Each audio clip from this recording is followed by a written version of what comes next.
은밀야단 방문해주셔서 너무나도 감사합니다. 좋아요와 구독은 저에게 큰 힘이 됩니다.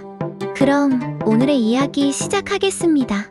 안개 자욱한 새벽, 거친 바닷바람이 불어오던 그날이었습니다. 한양으로 향하는 큰 배 위에서 송채연은 창백한 얼굴로 바다를 응시하고 있었지요. 내내 잠을 이루지 못했던 송채연의 마음은 불안과 두려움으로 가득 차 있었습니다. 머나먼 한양에서 자신을 기다리고 있다는 박대감과의 혼인, 그리고 앞으로 다가올 낯선 삶에 대한 걱정이 밀물처럼 밀려와 가슴을 짓누르고 있었어요. 마님, 이제 곧 새벽이 밝을 터이니 조금만 더 참으십시오.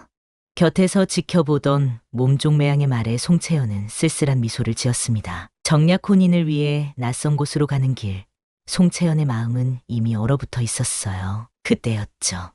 먹구름이 순식간에 하늘을 뒤덮더니 거센 비바람이 불기 시작했습니다. 폭풍이다. 모두 갑판 아래로 대피하라. 전장의 다급한 외침이 바람에 휩쓸려가는 순간 거대한 파도가 배 옆구리를 강하게 후려쳤습니다. 배는 마치 종이배처럼 흔들렸고 송채연은 균형을 잃고 바다로 쓸려 나갔어요. 차가운 물속으로 빠져드는 순간 송채연의 머릿속에는 오직 한 가지 생각뿐이었습니다. 나는 이제 끝난 것인가? 의식이 희미해지는 순간 송채연은 누군가의 강한 팔이 자신의 허리를 감싸는 것을 느꼈습니다. 어둠 속에서도 그 사람의 얼굴을 알아볼 수 있었지요. 집에서 머슴으로 일하던 강무진이었습니다. 그의 단단한 눈빛이 송채연을 붙잡았어요. 마님, 제 손을 놓지 마십시오. 파도와 싸우며 필사적으로 송채연을 지키려는 강무진의 모습이 물거품 속에서도 선명했습니다. 바다의 경랑 속에서 송채연은 점점 의식을 잃어갔지요. 그리고 다시 눈을 떴을 때 그녀는 따스한 모래 위에 누워 있었어요. 여기가 어디란 말인가? 송채연은 몸을 일으키려 했으나 온몸이 쑤시고 아파 겨우 고개만 돌릴 수 있었습니다. 주변을 둘러보니 낯선 해변, 그리고 옆에는 온몸에 상처를 입은 채 숨을 헐떡이며 쓰러져 있는 강무진의 모습이 보였어요. 강무진, 내가 나를 구했구나. 송채연의 떨리는 목소리에 강무진은 간신히 눈을 떴습니다. 그의 입가에서는 피가 흘러내리고 있었지요. 마님, 무사하십니까? 그의 첫 마디는 자신의 아내가 아닌 송채연의 안전을 묻는 것이었습니다. 송채연은 처음으로 이 머슴의 눈빛에서 단순한 충성심 이상의 무언가를 느꼈어요. 그러나 곧 현실로 돌아온 그녀는 주변을 둘러보았습니다. 다른 사람들은 어디 있느냐? 강무진은 천천히 고개를 저었습니다. 송채연의 눈에서 눈물이 흘러내렸어요. 모든 것이 물거품이 되어버린 순간이었습니다. 몸종 매양, 배의 선원들, 그리고 한양으로 가던 그녀의 모든 계획이 바다에 잠겨버렸지요. 살아남은 사람이 우리 둘뿐이란 말인가? 송채연의 목소리가 바람에 흩어졌습니다. 강무진은 천천히 몸을 일으켜 주변을 살폈어요. 끝없이 펼쳐진 바다와 울창한 숲이 있는 작은 섬. 그들은 무인도에 표류한 것이 분명했습니다. 마님, 두려워 마십시오. 제가 어떻게든 마님을 지키겠습니다. 강무진의 목소리에는 흔들림이 없었습니다. 송채연은 그 순간 이 머슴에게 의지할 수밖에 없다는 사실을 깨달았지요. 하지만 동시에 그녀의 가슴속에는 두려움과 함께 희미한 기대감도 일어났습니다. 이 낯선 섬에서 그녀는 더 이상 사대부가의 규범에 얽매이지 않아도 되는 자유를 느꼈어요. 해가 저물어가는 무인도의 해변에서 송채연과 강무진은 새로운 운명의 첫 페이지를 맞이하고 있었습니다. 아무도 모르는 이 섬에서 그들의 이야기는 이제 막 시작되려 하고 있었지요. 이튿날 아침, 동이 트자 첫 번째로 눈을 뜬 것은 강무진이었습니다. 밤새 마님을 지키기 위해 잠을 설쳤지만 그의 눈빛에는 오히려 단단한 결의가 서려 있었어요. 강무진은 송채연이 아직 깊이 잠든 것을 확인하고 조용히 일어나 주변을 살피기 시작했습니다. 무인도의 해변을 따라 걸으며 마실 물을 찾고 불을 피울 나무를 모으기 시작했지요. 한참 후 송채연이 눈을 떴을 때 그녀의 곁에는 이미 작은 모닥불이 타오르고 있었습니다. 몸을 일으키자 온몸에 통증이 그녀를 덮쳤고 그제야 어제의 기억이 물밀듯이 밀려왔어요. 아, 꿈이 아니었구나. 송채연의 한숨 섞인 목소리에 강무진이 숲에서 나타났습니다. 그의 손에는 이슬에 젖은 나무짚에 담긴 물과 몇 개의 열매가 들려 있었지요. 마님, 깨어나셨군요. 이것은 제가 찾은 물과 열매입니다. 아직 많지는 않지만 송채연은 강무진을 의심스럽게 바라보았습니다. 하루 전까지만 해도 그저 마당을 쓸고 땔감을 패던 평범한 머슴이었던 사람이 이제는 그녀의 유일한 생존 수단이 되어 있다는 현실이 낯설었어요. 내가 이런 것들을 어떻게 찾을 수 있었느냐? 강무진은 잠시 머뭇거리다 조심스럽게 대답했습니다. 저희는 예전에 산에서 살았던 적이 있습니다. 자연 속에서 살아가는 법을 어릴 적부터 배웠습니다. 그의 말에 송채연은 더 궁금해졌지만 지금은 생존이 우선이었습니다. 그녀는 강무진이 건네는 물을 받아 조심스럽게 마셨어요. 시원하고 맑은 물이 목을 타고 내려가자 비로소 정신이 조금 맑아졌습니다. 시간이 흐르며 강무진은 점점 더 놀라운 능력을 보여주었습니다. 그는 숲에서 먹을 수 있는 열매와 나무 껍질을 구분하고 작은 덫을 놓아 물고기를 잡았습니다. 또한 간단한 도구를 만들어 사냥을 하고 손수 작은 움막을 만들어 송채연이 비바람을 피할 수 있게 했지요. 머슴이 이렇게 많은 일을 할 수 있다니. 송채연은 강무진의 모습을 지켜보며 중얼거렸습니다. 처음에는 그를 멀리하려 했지만 점점 그의 존재가 고마워지기 시작했어요. 한 번은 송채연이 혼자 해변을 걷다 발을 다쳤을 때 강무진이 달려와 그녀를 돌봐주었습니다. 마님의 발이 상했습니다. 제가 치료해 드리겠습니다. 강무진은 어딘가에서 찾아온 약초를 발에 문질러 주었고 그 상처는 놀랍게도 빠르게 아물었습니다. 송채연은 그의 손길이 단순한 머슴의 것이 아님을 느꼈어요. 내 손길이 참으로 익숙하구나. 어디서 이런 것을 배웠느냐? 송채연의 물음에 강무진은 잠시 망설이다 이내 고개를 숙였습니다. 저희는 본래 의원의 아들이었습니다. 하지만 아버지가 무고한 죄로 몰려 가문이 몰락한 후 떠돌이 생활을 하다 마님 댁에 들어오게 되었습니다. 그의 고백에 송채연은 놀라움을 감추지 못했습니다. 그제야 그의 글씨체가 왜 그리 단정했는지, 왜 그가 종종 병든 하인들을 몰래 돌봐주는 모습을 보았는지 이해가 됐어요. 그랬구나.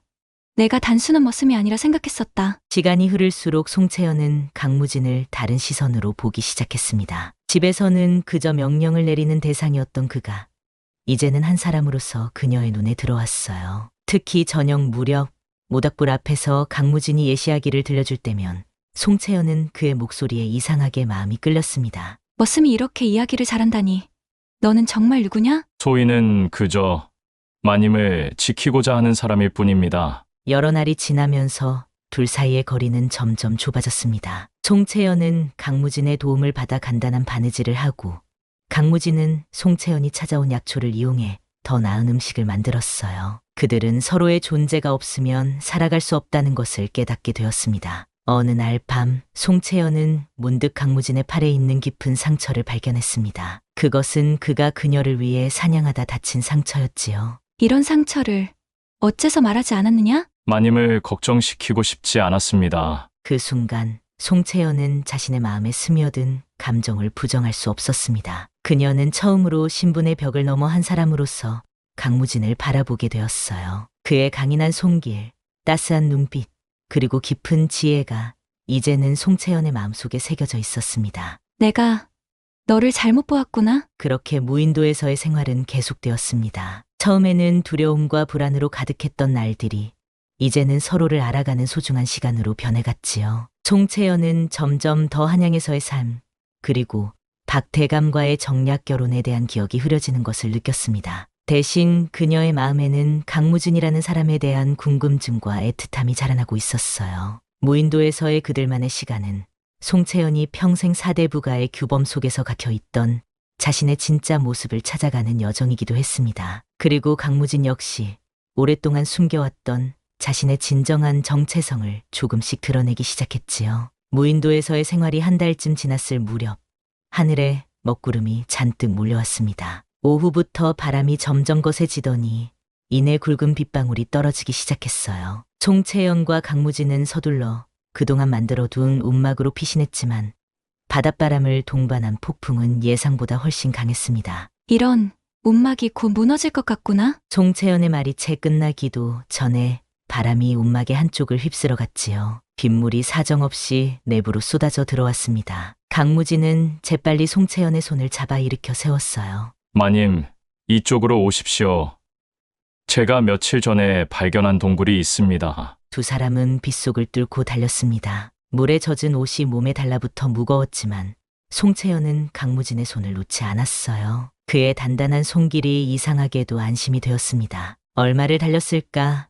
해안과 절벽 사이에 숨겨진 작은 동굴에 도착했지요. 여기라면 비바람을 피할 수 있을 겁니다. 동굴은 생각보다 깊었고 안쪽으로 들어갈수록 바닥이 건조했습니다. 강무진은 미리 준비해두었던 부싯돌로 불을 피웠어요. 작은 불빛이 동굴 안을 비추자 송채연은 그제야 안도의 한숨을 내쉬었습니다. 다행이구나. 내가 아니었다면 오늘 밤을 어떻게 버텼을지. 송채연의 말에 강무진은 고개를 숙였습니다. 그런데 그때 송채연이 갑자기 몸을 떨기 시작했어요. 온몸이 젖은 채로 있다 보니 한기가 드는 것이었습니다. 마님, 그대로 계시면 병이 들 수 있습니다. 옷을 말려야 합니다. 강무진의 말에 송채연은 잠시 망설였습니다. 사대부가의 규범대로라면 있을 수 없는 일이었지요. 하지만 이곳은 무인도, 오직 그들만이 존재하는 세상이었습니다. 하지만 마님, 이곳에서는 체면보다 생존이 먼저입니다. 제가 등을 돌리겠습니다. 강무진은 약속대로 돌아섰고 송채연은 조심스럽게 젖은 겉옷을 벗어 불 가까이에 펼쳐두었습니다. 하지만 여전히 한기는 가시지 않았어요. 바람이 동굴 입구로 휘몰아치며 냉기를 불러왔기 때문이었지요. 마님, 이대로는 위험합니다. 체온을 나눠야 합니다. 송채연은 고개를 들어 강무진을 바라보았습니다. 그의 눈빛은 진심 어린 걱정으로 가득했어요. 송채연은 천천히 고개를 끄덕였습니다. 이제 나는 마님이 아니겠지. 그 말은 마치 오랜 굴레를 벗어던지는 해방의 선언과도 같았습니다. 강무진은 천천히 다가와 송채연의 곁에 앉았어요. 처음엔 조심스럽게 어깨를 감싸던 그의 팔이 점점 송채연의 등을 완전히 감쌌습니다. 마님이 원하신다면 저는 당신의 사람이 될 것입니다. 송채연의 심장이 빠르게 뛰기 시작했습니다. 이런 감정은 처음이었어요. 그의 체온이 차가운 그녀의 몸을 데우기 시작했고 그의 버들가지 같은 손이 그녀의 젖은 머리카락을 쓸어내렸습니다. 모닥불이 흔들리는 어둠 속에서 그들의 시선이 마주쳤어요. 무진아, 너는 내게 어떤 사람이니? 그의 이름을 처음으로 친근히 부르는 순간 송채연은 자신이 변화했음을 느꼈습니다. 강무진의 호수처럼 깊은 눈동자에 빠져들며 그녀는 점점 더 그에게 끌렸습니다. 저는 그저 마님을 지키기 위해 태어난 사람입니다. 강무진의 손길이 바람결처럼 송채연의 얼굴을 쓸었습니다. 그의 손끝에서 봄날의 온기가 전해졌어요. 송채연은 그의 따스한 노을빛이 어린 돼지 같은 가슴에 기대어 안전함을 느꼈습니다. 모닥불의 불꽃이 춤을 추는 동안 두 사람의 마음도 함께 춤을 추기 시작했어요. 강무진의 향기로운 봄바람의 속삭임 같은 입맞춤이 송채연의 새벽 이슬을 머금은 꽃잎 같은 입술에 내려앉았습니다. 그 순간 송채연은 자신의 온몸에 따스한 물결이 흐르는 것을 느꼈지요. 나는 내가 필요하다. 송채연의 말에 강무진의 단단한 방망이가 깨어났습니다. 그의 열정적인 손길이 송채연의 곳곳을 어루만지자 그녀의 촉촉한 동굴은 이미 그를 맞이할 준비가 되어 있었어요. 그들의 몸은 바람에 안긴 꽃처럼 서로를 감싸 안았고 가슴 깊이 스며든 봄비처럼 서로의 숨결이 하나가 되었습니다. 밤하늘의 별빛 같은 송채연의 눈에서 눈물이 흘러내렸습니다. 그것은 슬픔의 눈물이 아니라 진정한 사랑을 찾은 기쁨의 눈물이었지요. 강무진은 그녀의 밤안개 같은 머리카락을 쓰다듬으며 속삭였습니다. 이제부터 제 목숨보다 당신을 소중히 여기겠습니다. 그 밤 동굴 안에서 두 사람은 서로의 온기를 나누며 폭풍우를 이겨냈습니다. 비록 바깥은 거친 바람과 천둥번개로 요동쳤지만 그들의 마음속에는 평온과 행복이 가득했어요. 신분의 벽을 뛰어넘어 그들은 그저 한 남자와 한 여자로서 서로를 바라보게 되었습니다. 동이 틀 무렵 폭풍은 잦아들었고 두 사람은 나란히 동굴 입구에 서서 새벽빛을 맞이했어요. 송채연의 손은 강무진의 손을 단단히 잡고 있었습니다. 이제 그들에게는 무인도가 더 이상 두려운 곳이 아니었어요. 오히려 그곳은 그들만의 천국이 되어 있었습니다. 이 섬에서의 시간이 내 인생에서 가장 진실된 시간일지도 모르겠구나. 앞으로 어떤 일이 있어도 당신 곁을 지키겠습니다. 그렇게 두 사람의 사랑은 깊어갔습니다. 매일 밤 서로의 품에 안겨 잠들고 매일 아침 함께 눈을 떴지요. 그들은 서로에게 의지하며 무인도에서의 생활을 이어나갔고 점점 더 서로를 알아가게 되었습니다. 송채연은 이제 자신의 과거의 삶, 정략 결혼의 약속, 그리고 사대 부가의 규범을 모두 잊고 오직 강무진과의 순수한 사랑에 몸을 맡겼어요. 하지만 그들도 알지 못했습니다. 이 행복한 시간이 언제까지 지속될 수 있을지, 그리고 외부 세계가 그들을 어떻게 다시 찾아올지를.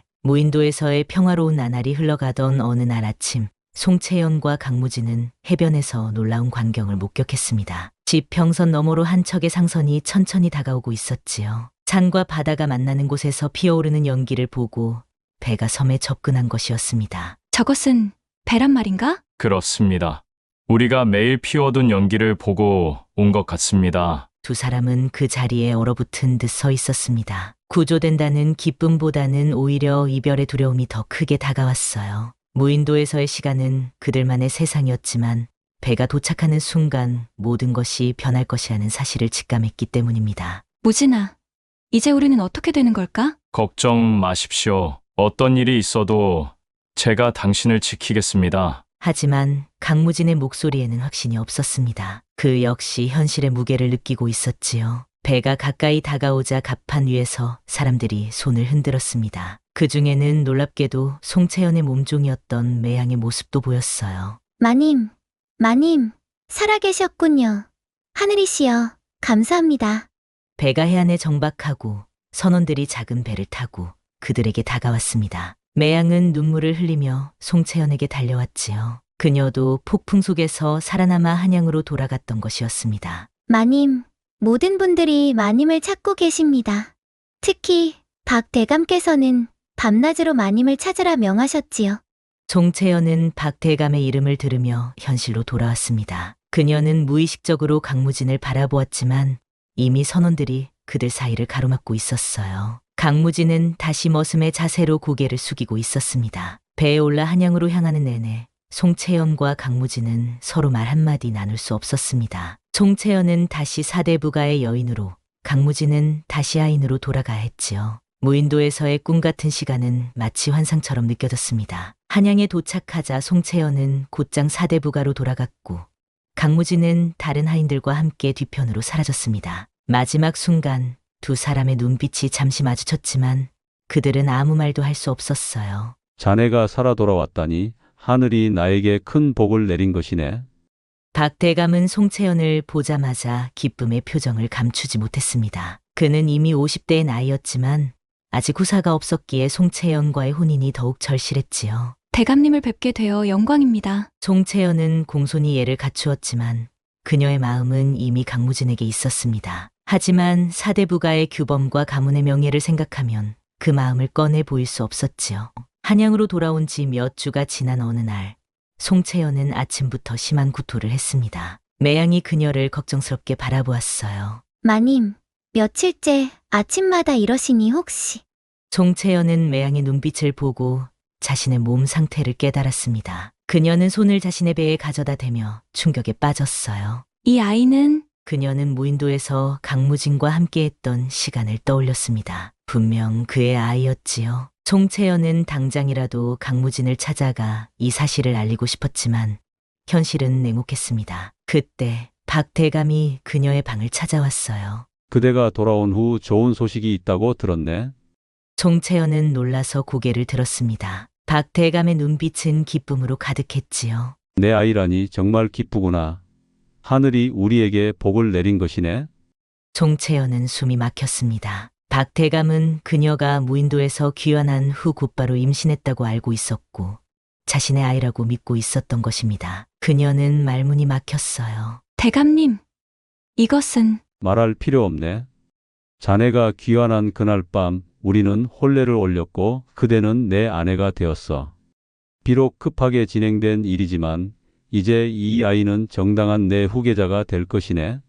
송채연은 혼란스러웠습니다. 자신이 의식도 없이 혼례를 치렀다는 사실이 믿기지 않았지만 동시에 이것이 아이를 지킬 수 있는 유일한 방법임을 직감했어요. 만약 아이의 진짜 아버지가 강무진이라는 사실이 밝혀진다면 그녀와 아이, 그리고 강무진 모두 위험에 처할 것이었습니다. 이대로라면 이 아이는 박대감의 후계자가 되는구나. 송채연은 고개를 숙이며 생각에 잠겼습니다. 그녀의 마음은 강무진에게 있었지만 지금은 뱃속의 아이를 지키는 것이 우선이었어요. 그녀는 결심했습니다. 아이를, 그리고 그 아이의 아버지인 강무진을 지키기 위해 이 비밀을 간직해야만 했습니다. 매양만이 그녀의 진짜 마음을 알고 있었지요. 어느 날 밤 송채연은 매양에게 속삭였습니다. 매양아, 제발 이 비밀을 지켜다오. 이 아이의 진짜 아버지는 마님, 말씀하지 않으셔도 압니다.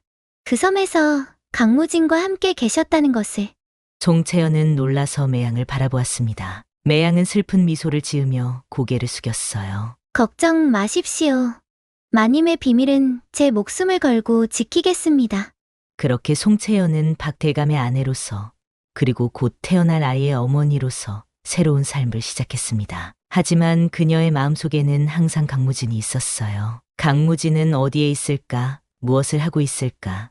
그리고 그도 나를 그리워하고 있을까?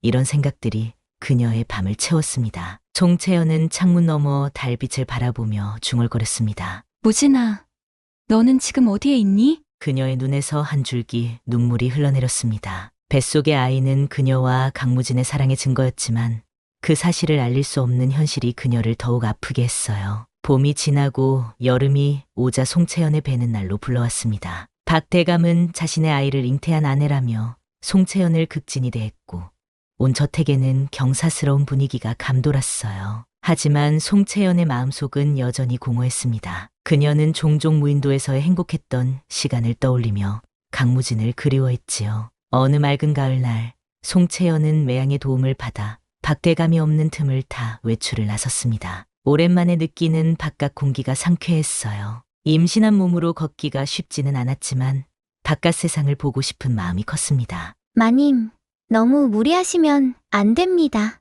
이제 곧 돌아가셔야 할 시간입니다.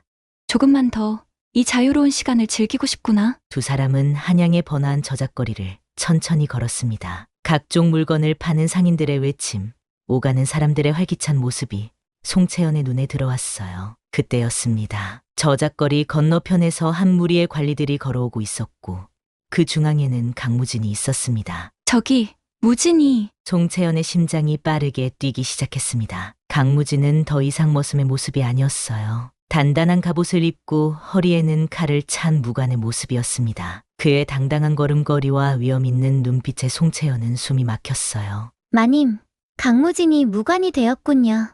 소문에 의하면 그가 원래 몰락한 무사 집안 출신이라 배에서 구조된 후 과거를 치러 무관이 되었다고 합니다.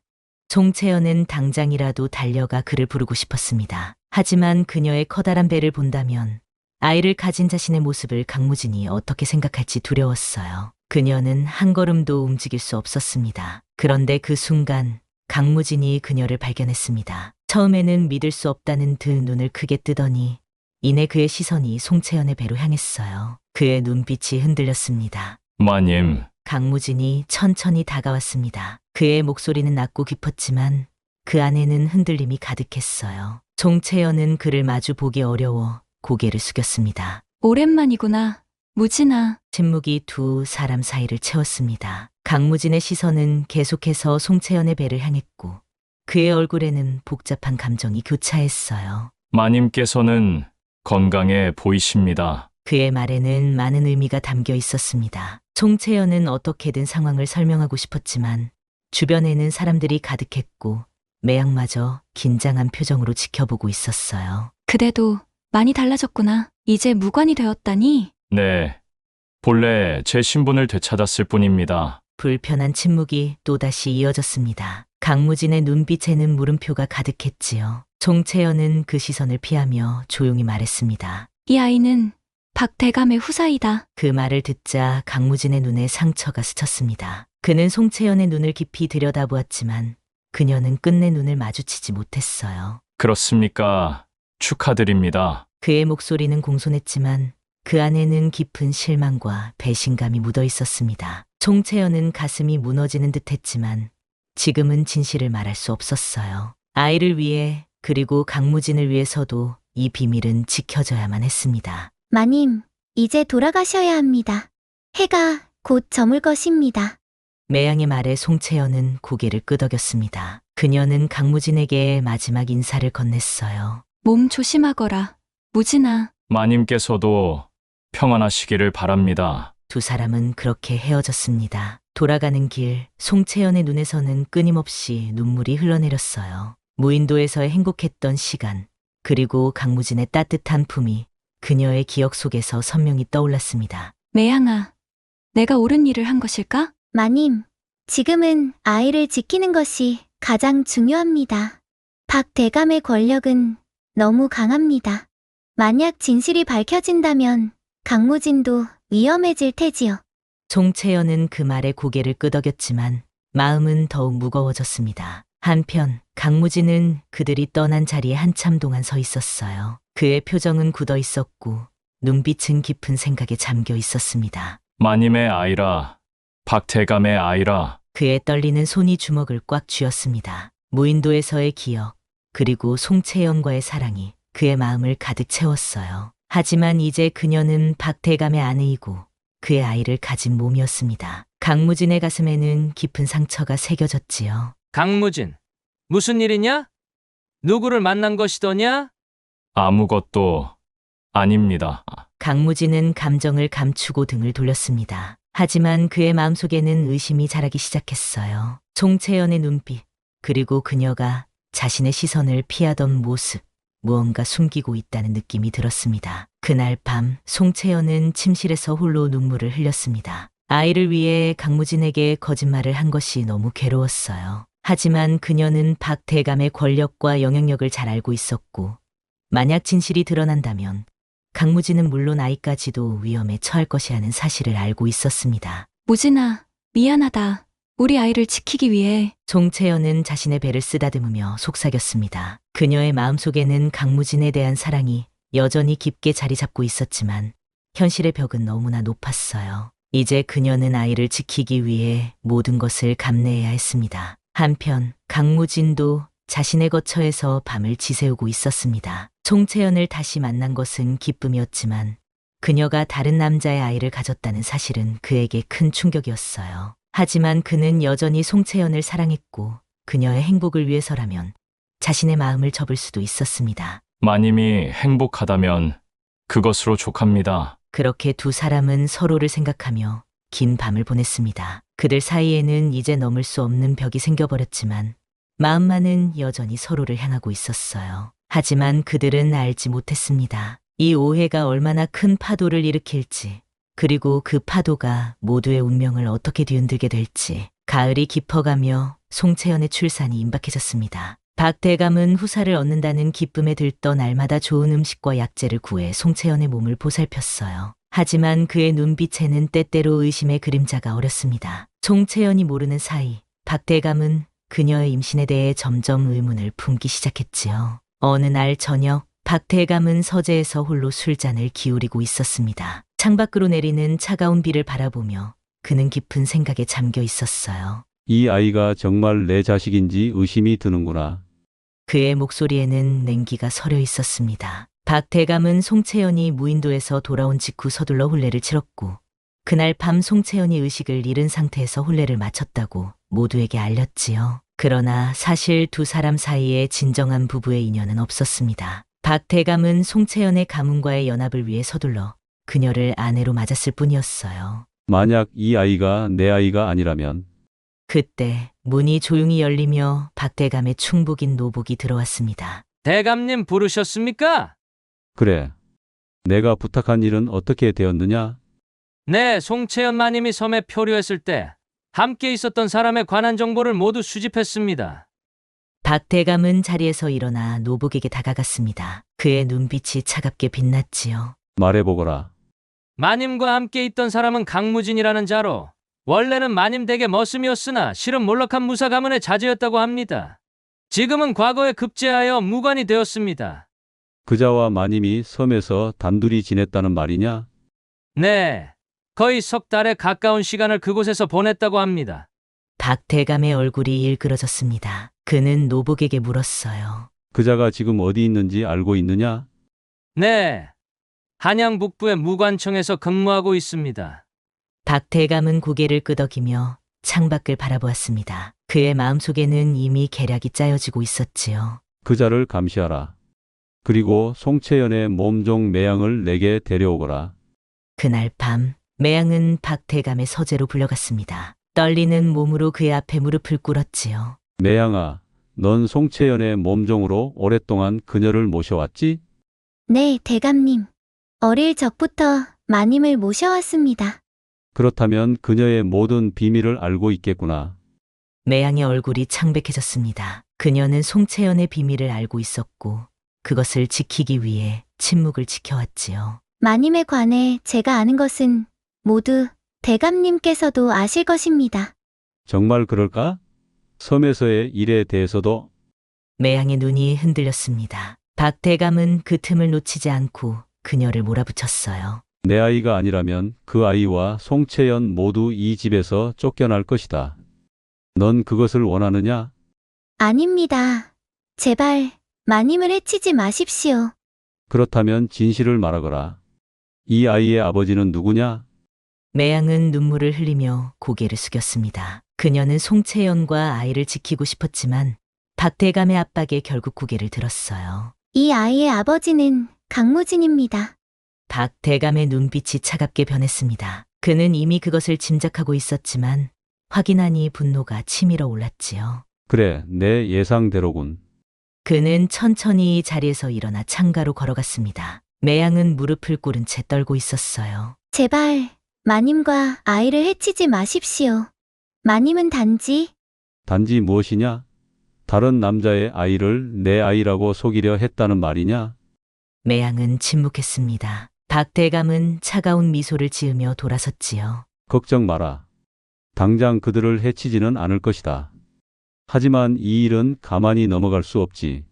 그날 밤 이후 박 대감의 태도가 달라졌습니다. 그는 표면적으로는 여전히 송채연을 그리고 곧 태어날 아이를 기대하는 듯했지만 그의 눈빛에는 언제나 차가운 계산이 서려 있었어요. 출산일이 이틀 앞으로 다가온 어느 밤 박 대감은 송채연의 방을 찾아왔습니다. 송채연은 앉아서 아이를 위한 옷을 짓고 있었지요. 건강해 보이는구나. 아이도 곧 태어날 테지. 네. 대감님, 이제 곧. 송채연의 목소리에는 불안함이 묻어 있었습니다. 최근 박 대감의 시선이 변한 것을 그녀도 느끼고 있었지요. 송채연, 난 내가 무인도에서 겪은 일에 대해 알고 싶구나. 송채연의 손이 멈췄습니다. 그녀는 천천히 고개를 들어 박 대감을 바라보았어요. 이미 말씀드린 대로입니다. 폭풍에 배가 난파되어. 그래, 폭풍에 배가 난파되었지. 하지만 내가 말하지 않은 것이 있지 않느냐? 송채연의 심장이 빠르게 뛰기 시작했습니다. 박 대감은 천천히 그녀에게 다가와 목소리를 낮추었지요. 강무진이라는 이름을 기억하느냐? 송채연의 얼굴이 창백해졌습니다. 그녀는 자신도 모르게 배를 감싸 안았어요. 그는 저를 구해준 머슴일 뿐입니다. 정말 그뿐이냐? 매양은 다른 말을 하던데. 그 말에 송채연의 눈이 커졌습니다. 박 대감은 냉소를 지으며 계속 말을 이었어요. 내가 강무진과 섬에서 보낸 시간, 그리고 이 아이의 진짜 아버지가 누구인지. 송채연은 몸을 떨며 일어섰습니다. 더 이상 숨길 수 없다는 것을 알았지요. 대감님, 제발. 내 명예를 더럽힌 대가는 치러야 할 것이다. 그의 목소리는 차갑게 가라앉았습니다. 송채연은 공포에 질려 뒷걸음질 쳤어요. 그럼 내게 선택을 주지. 아이를 버릴 것인가? 아니면 내 목숨을 버릴 것인가?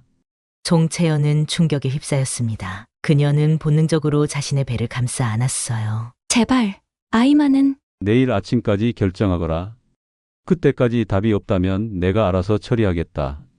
박 대감은 돌아서서 방을 나갔습니다. 송채연은 그 자리에 무너지듯 주저앉았어요. 그녀의 눈에서는 눈물이 끊임없이 흘러내렸습니다. 무진아, 어떻게 해야 하지? 그녀는 창밖으로 달빛을 바라보며 강무진을 간절히 부르고 있었습니다. 하지만 그가 이 위기에서 자신을 구해줄 수 있을지, 또 그에게 도움을 청하는 것이 그를 위험에 빠뜨리는 것은 아닐지 고민했어요. 송채연은 깊은 절망 속에서 밤을 지새웠습니다. 한편 그 시각 강무진은 자신의 거처에서 송채연에 대한 생각에 잠겨 있었습니다. 그는 무언가 불길한 예감에 사로잡혀 있었어요. 그리고 그 직감은 곧 현실이 되려 하고 있었습니다. 새벽녘 송채연은 홀로 눈을 뜨고 결단을 내려야 했습니다. 박 대감이 그녀에게 준 시간은 이제 얼마 남지 않았어요. 아이를 포기하는 것은 상상조차 할 수 없었고, 그렇다고 자신의 목숨을 내놓는다면 아이는 어떻게 될지 알 수 없었습니다. 송채연은 한숨을 내쉬며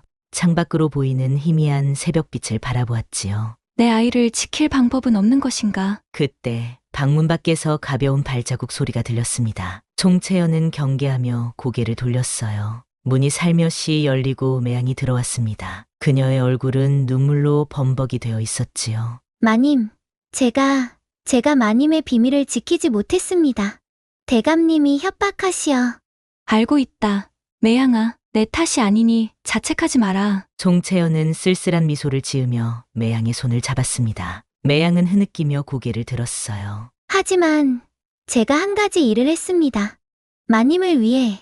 송채연은 의아한 표정으로 매양을 바라보았습니다. 매양은 목소리를 낮춰 속삭였어요. 강무진 대인에게 편지를 보냈습니다.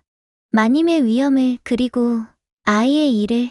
송채연의 눈이 커졌습니다. 기쁨과 두려움이 교차하는 순간이었어요. 매양아, 그것은 그때였습니다. 바깥에서 갑자기 소란스러운 소리가 들려왔어요. 누군가 박대감의 이름을 크게 부르는 목소리, 그리고 급히 달려오는 발소리. 송채연과 매양은 놀라서 서로를 바라보았습니다. 마님, 제가 나가 살펴보겠습니다. 매양이 방문을 열고 나가려는 순간 복도에서 강한 발걸음 소리가 들렸습니다. 그리고 이어서 방문이 거칠게 열렸지요. 그곳에 서 있던 사람은 마님, 강무진이었습니다. 그는 무관의 차림새로 숨을 헐떡이며 방 안을 바라보고 있었어요. 송채연은 놀라서 자리에서 일어났습니다. 무진아, 내가 어찌? 매향이 전가를 보냈습니다. 마님과 아이가 위험하다고. 강무진의 눈빛에는 결연한 의지가 빛나고 있었습니다. 그는 송채연에게 다가와 그녀의 손을 꼭 잡았어요. 진실을 알았습니다. 이 아이가 내 아이라는 것을. 송채연의 눈에서 눈물이 흘러내렸습니다. 그동안 숨겨왔던 진실을 강무진이 알게 된 것이었어요. 미안하다. 내게 거짓말을 했어. 이해합니다.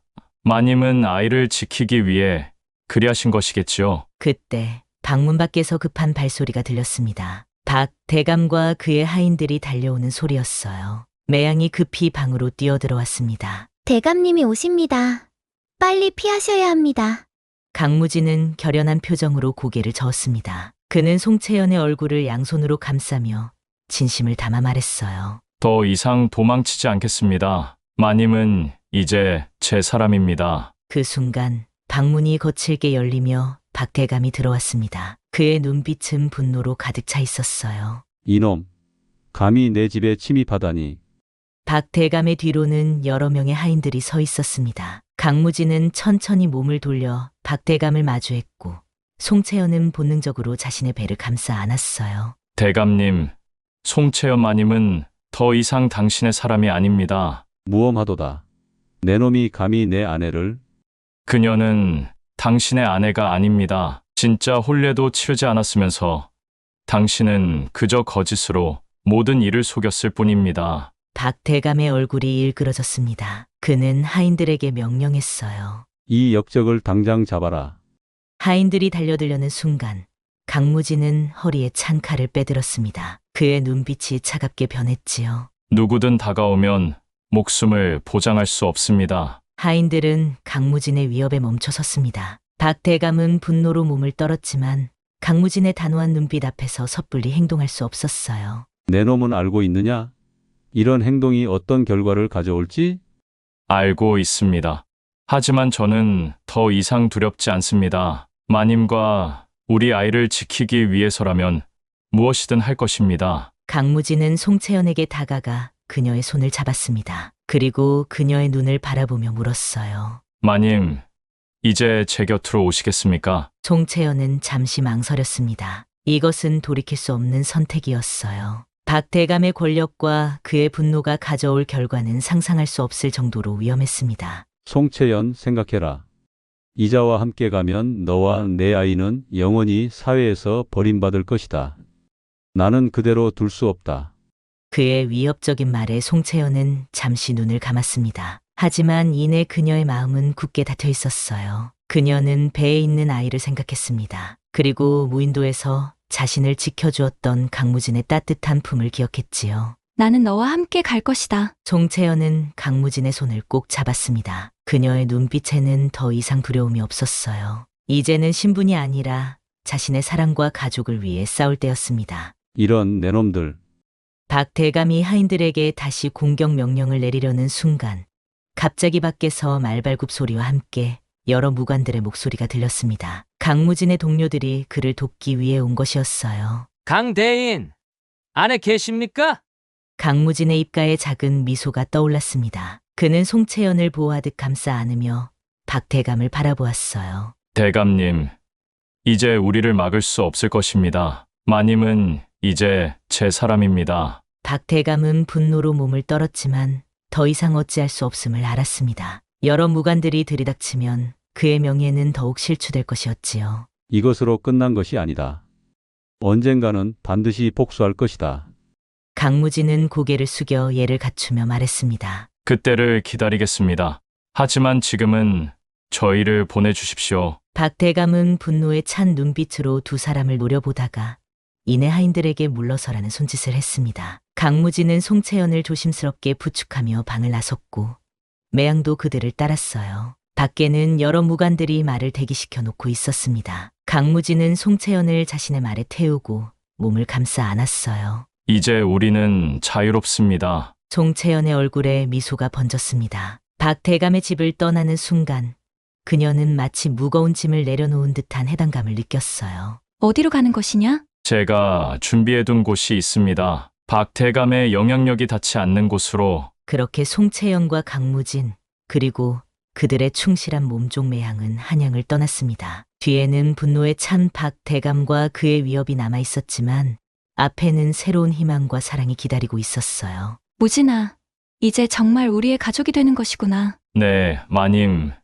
아니, 채연님. 이제 우리는 진정한 가족입니다. 말을 타고 달리는 동안 송채연의 얼굴에는 눈물이 흘러내렸지만 그것은 기쁨의 눈물이었습니다. 아이를 지키기 위해 그리고 진정한 사랑을 위해 그녀는 모든 것을 버릴 수 있었어요. 강무진의 품 안에서 송채연은 비로소 진정한 평화를 느꼈습니다. 한양을 떠난 지 여러 날이 지나 송채연과 강무진 그리고 매양은 머나먼 남쪽 바닷가 마을에 도착했습니다. 그곳은 박 대감의 영향력이 미치지 않는 평화로운 어촌이었지요. 푸른 바다가 내려다 보이는 작은 언덕 위에 자리 잡은 집은 강무진이 오래전부터 준비해두었던 은신처였습니다. 이곳이 우리의 새 보금자리란 말이냐? 송채연은 놀라운 표정으로 주변을 둘러보았습니다. 비록 한양의 사대부가 저택보다는 소박했지만 푸른 바다와 산이 어우러진 풍경은 그 어떤 곳보다 아름다웠어요. 마음에 드십니까? 무인도에서 함께 있을 때부터 생각했습니다. 언젠가 마님과 함께 평화롭게 살 수 있는 곳을. 송채연은 미소를 지으며 강무진의 손을 꼭 잡았습니다. 그녀의 눈에는 이제 두려움 대신 희망이 가득했어요. 무진아, 이제 나를 마님이라 부르지 마라. 나는 그저 당신의 아내 채연일 뿐이다. 강무진의 눈에 감동의 빛이 어렸습니다. 오랜 세월 신분의 벽에 갇혀있던 그들이었지만 이제 그 벽을 허물고 진정한 사랑으로 맺어진 한 쌍의 부부가 되었지요. 채연아, 이제 우리는 어떤 어려움이 와도 함께 이겨낼 것이다. 두 사람이 서로를 바라보는 순간 송채연의 배에서 움직임이 느껴졌습니다. 그녀는 놀라서 배를 감쌌어요. 아이가 움직이는구나. 우리 아이도 이곳이 마음에 드는 모양이구나. 그들은 함께 웃었습니다. 매양도 그 모습을 보며 행복한 미소를 지었지요. 그녀는 이제 단순한 몸종이 아니라 이 작은 가족의 일원이 되어 있었습니다. 며칠 후 송채연은 건강한 사내 아이를 낳았습니다. 강무진은 아내와 아이를 지키기 위해 밤낮으로 곁을 지켰고 매양은 정성스럽게 산모와 아이를 돌보았어요. 우리 아들의 이름을 무엇이라 지을까? 송채연은 갓난아이를 품에 안고 생각에 잠겼습니다. 그리고 미소를 지으며 말했어요. 섬에서 우리를 이어준 바다의 이름을 따혜원이라 부르면 어떨까? 바다에서 시작된 인연, 그리고 모든 한을 풀고 새롭게 시작한다는 의미로. 혜원, 좋은 이름이구나. 그렇게 작은 혜원이는 사랑 가득한 가정에서 자라기 시작했습니다. 강무진은 더 이상 무관으로 일하지 않았지만 마을 사람들에게 무예를 가르치며 생계를 유지했어요. 송채연은 예전에 배웠던 침술과 약초 지식을 활용해 마을 사람들의 아픔을 치료해 주었습니다. 세월이 흘러 혜원이 5살이 되던 해 여름, 마을에 한 무리의 상인들이 찾아왔습니다. 그들 사이에는 한양의 소식을 전하는 이들도 있었지요. 박 대감이 병으로 세상을 떠났다고 합니다. 후계자가 없어 그의 가문은 몰락했다고 하더군요. 이 소식을 들은 송채연과 강무진은 서로를 바라보았습니다. 그들을 쫓던 그림자가 마침내 사라진 것이었어요. 이제 정말 자유로워진 것이구나. 그렇구나. 하지만 우리는 이미 이곳에서 자유롭게 살고 있었어. 송채연은 미소를 지으며 고개를 끄덕였습니다. 그들에게 진정한 자유는 신분이나 외부의 위협에서 벗어나는 것이 아니라 서로를 향한 사랑 속에서 찾은 것이었지요. 가을이 깊어가던 어느 날, 혜원은 아버지 강무진에게 궁금한 점을 물었습니다. 아버지, 우리는 왜 한양으로 돌아가지 않나요? 다른 아이들처럼 큰 집에서 살 수 있을 텐데. 강무진은 아들의 머리를 쓰다듬으며 미소 지었습니다. 그는 혜원을 그리고 송채연을 바라보았어요. 혜원아, 진정한 행복은 큰 집이나 높은 지위에 있는 것이 아니란다. 내 어머니와 내가 찾은 행복은 이렇게 함께 있는 것, 서로를 사랑하는 것에 있단다. 송채연은 남편의 말에 고개를 끄덕이며 혜원에게 다가가 안아주었습니다. 그녀는 아들의 눈을 바라보며 말했어요. 내 아버지와 나는 많은 어려움을 겪었단다. 하지만 그 모든 과정이 우리를 더 강하게 만들었고 진정한 사랑이 무엇인지 알게 해주었지. 저도 커서 아버지처럼 용감해질 거예요. 그리고 어머니처럼 지혜로워질 거고요. 두 사람은 웃으며 아들을 품에 안았습니다. 이들의 행복한 모습을 지켜보던 매양도 미소를 지었지요. 시간은 계속 흘러갔고 혜원은 건강하게 자라났습니다. 어느덧 15살이 된 혜원은 아버지에게서 무예를, 어머니에게서 학문을 배우며 훌륭한 청년으로 성장했어요. 그는 가끔 한양에 대해 그리고 자신의 뿌리에 대해 궁금해했지만 부모님의 행복한 모습을 보며 자신의 삶에 만족했습니다. 어머니, 아버지, 저는 우리가 이렇게 살아온 것이 정말 자랑스럽습니다.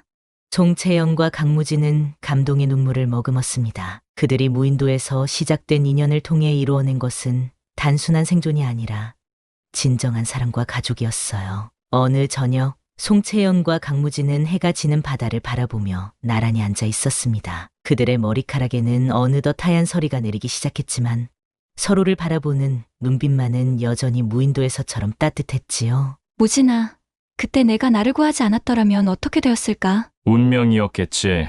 우리는 서로를 만나기 위해 태어난 것 같구나. 송채연은 남편의 손을 꼭 잡았습니다. 그들이 걸어온 길은 험난했지만 그 모든 과정이 지금의 행복을 만들어낸 것이었어요. 이제 우리는 함께 할 것이다. 이제야 우리가 진짜로 살아가는구나. 두 사람은 서로를 바라보며 미소 지었습니다. 그들은 신분을 넘어 진정한 사랑을 선택했고 그 사랑으로 새로운 삶을 일궈냈습니다. 무인도에서 피어난 사랑은 이제 깊고 단단한 뿌리를 내려 그들의 삶을 지탱하는 큰 나무가 되었지요. 해가 완전히 저물고 밤하늘에 별들이 빛나기 시작했습니다. 송채연과 강무진은 서로의 손을 꼭 잡은 채 그 별빛 아래서 새로운 꿈을 꾸었어요. 그들의 사랑 이야기는 끝이 아닌 영원한 시작이었습니다. 송채연과 강무진, 그리고 그들의 아들 혜원. 이 가족의 이야기는 많은 이들에게 신분과 지위를 넘어선 진정한 사랑의 가치를 전해주었습니다. 그리고 그들은 서로에게 기대어 평화롭게 살았답니다. 오래오래. 진정한 사랑은 모든 장벽을 넘어서는 법. 이것이 무인도에서 피어난 사랑의 아름다운 결말이었습니다.